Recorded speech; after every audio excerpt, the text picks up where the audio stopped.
Hi guys, it's Amy with Aim to Plan, and today I am here with my October planner lineup.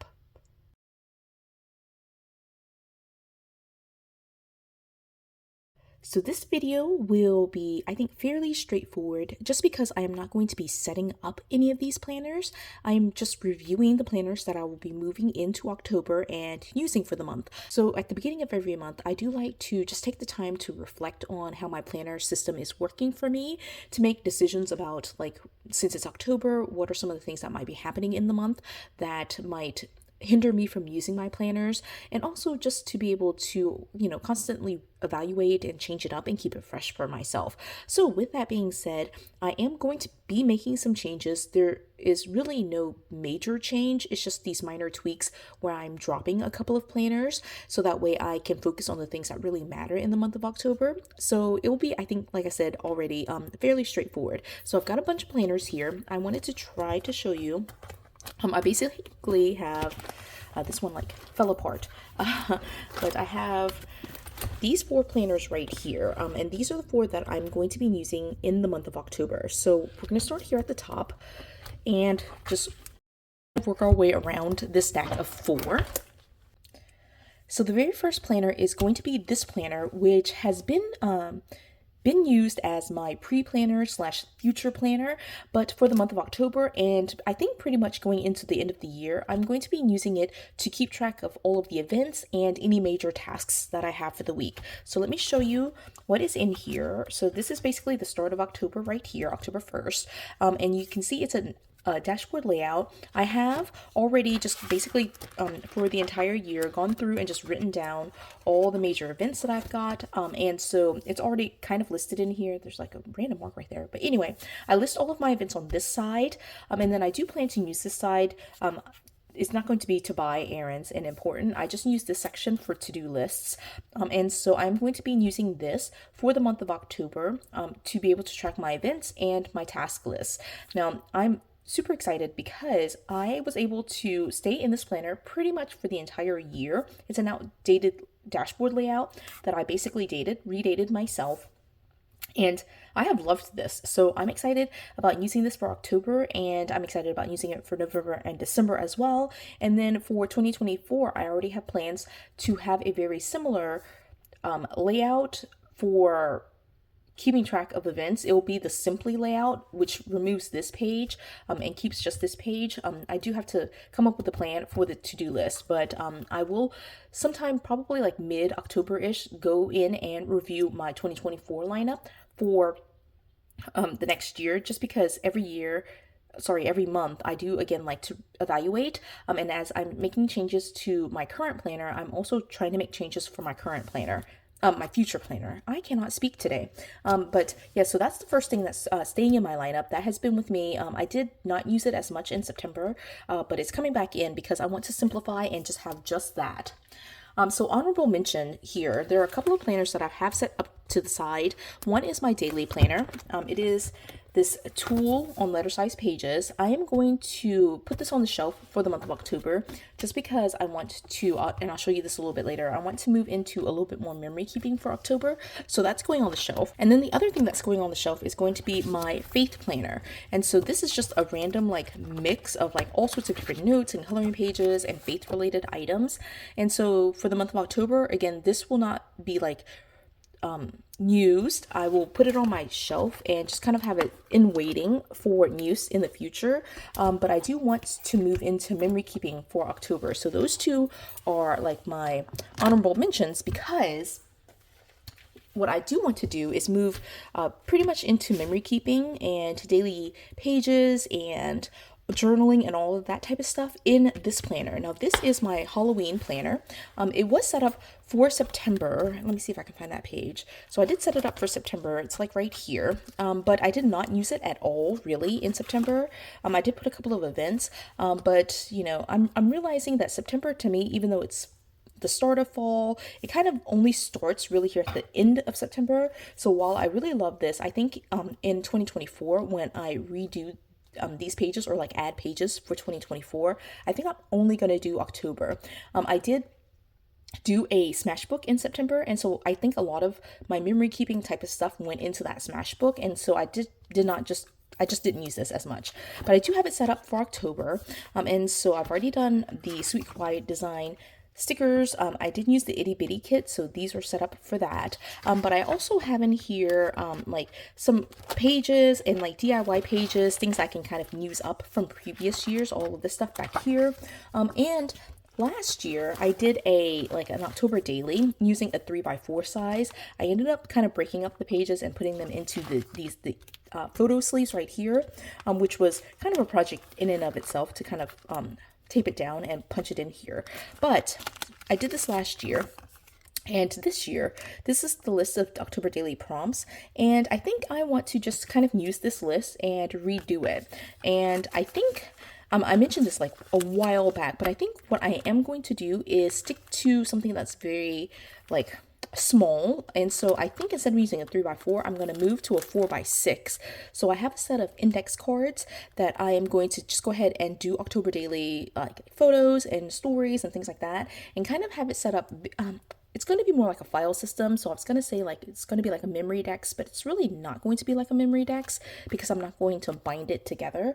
But it's going to be kind of like this style of like, putting it with stories and photos, but also maybe adding in some things related to like my Smash books. So just kind of like piecing in all like the daily ephemera that just kind of comes in. So that's my goal for October daily. Again, I just showed this to you, but this is the list of prompts, and so I can definitely use this list of prompts to focus on some fall related items. And yeah, I'm just excited about it. So I'm going to try to get in here. I don't have any spots for like daily planning type stuff. There are some like of these sheets that I'm just going to convert and use, and once I run out of these sheets, I'm going to start just like doing it on like black paper. I do have lots of like fall and Halloween stickers that I could just kind of like convert these things to daily pages for myself, and so I'll be doing planning on these kind of DIY pages, and then I'm going to be doing the memory keeping on that 4x6 size. So that's my plan. I definitely forgive myself if I'm not able to do every single day, or if I drop off somewhere. It's just meant to be fun for me. I definitely need to keep up with what's going on a daily basis, so that's what this is for, is like the kind of like big picture stuff. But on the daily, I do want to try to do some daily planning and some memory keeping, but it's all going to be centered on this Halloween planner. So that's the second part of my October planner. FYI, look at this. So my daughter has been coloring on our desk. This is our shared desk, and she left a little stain. I'm so sad about that. But anyway, the next part, the third part of my system, is that I still absolutely love food logging. I don't really, it's just a habit now more than anything. I do keep track of it just in case there are any major like health issues that come up that might be triggered by food. I've realized like it was like kind of in August, beginning of September, that I was starting to get some headaches. And so it was really nice to be able to go back and see what foods were maybe potentially triggering those things, and like reduce those things. And I was able to cut out, for example, soda, and that helped tremendously. Of course I knew that, but seeing it in writing was also really helpful. So I am going to have my food log in the month of October. Again, I'm not going to be too worried about if I miss a couple of days, that's totally fine. But I'm just basically going to start off right here. So these pages are like some older, undated wellness layout pages, and I did right here, this is like August, and then in September I didn't use daily pages, so I did not use these pages at all. But I'm just going to pick back up and just start October, and because they're undated, I have just been using these numbers that I purchased from Temu, and I'll just label right on top of that, honestly, and then just use these pages. And so what I do for food logging is basically just track down the column. I don't worry about like whiting out any of this information. I just track my food down here. I'll on this side normally put down any physical health symptoms that I have, and that's it. So I do decorate it sometimes I don't. Sometimes it's just pen to paper. Let me see if I have an example in here. So sometimes it's just pen to paper like this.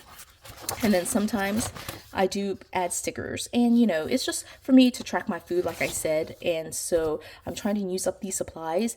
And I do really like tracking my food, even though sometimes I don't really use it to evaluate anything about my physical health. It's just nice to have that record. And so I'm going to keep this in my line out. Oh my gosh, my line up for October. And this might be one that I remove in November. We'll just see. But that is definitely, for the month of October at least, still going to be in there. And then the last one that I have is a chunky one right now. I've got so many notes in here, but for my work planner, I have a bunch of different pieces of several different planners, because I have like a full-time job plus several part-time jobs. And so it's like super chunky. I don't know if you can even see it because it's super chunky.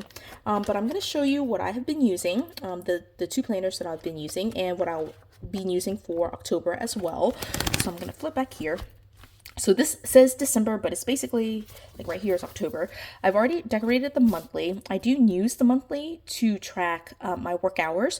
And so I'm going to be doing the same thing for my full-time job. I'll be tracking that in the monthly. And then the classic vertical, I have actually in September not been using it at all, but I definitely need to get back in here and start tracking, just because the end of the semester is very busy for me. And so I like to, how I've been doing it is like on the top, I've been writing my classes, and then here's like tasks, and then here's administrative stuff. And so I just kind of like write all over the place. Sometimes I decorate it, sometimes I don't, but I do need to wrap up the semester. And so basically October and November are my 2 months for kind of winding down in the semester, and I need to be able to track those things. So I have that planner in here. And then I did mention I have a couple of part-time jobs. What I ended up kind of doing is adding in another planner. So this is October 2023, you can see here. And so I'm going to do the same thing on here. This is also a current planner.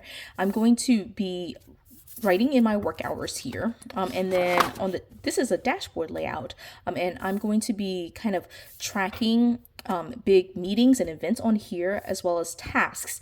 Now, I'm using the dashboard for my part-time job, and I think that might work out better for me, just because the part-time job is online, and so I don't have to like actually be in a class or have classes per se. I do need to check in on my classes, but it's not where there's a certain time for classes. I might have meetings, I might have tasks that I need to do each day, but that's less important, I think, than like having this page. So that's kind of why I thought this would work out better for my part-time job, but it might be something where in November I flip-flop. I did pick up 2 part-time jobs, and so now I'm like just kind of like all over the place. So I need to be able to track 2 jobs on here, and so that's why I thought the big size would work for October. But again, if it doesn't work out, I will switch them and use the classic vertical for my part-time jobs and to this for my full-time job. So yeah, this is one of the reasons that I love evaluating it every month, just because I can make these decisions. I can decide, no, that doesn't really work that well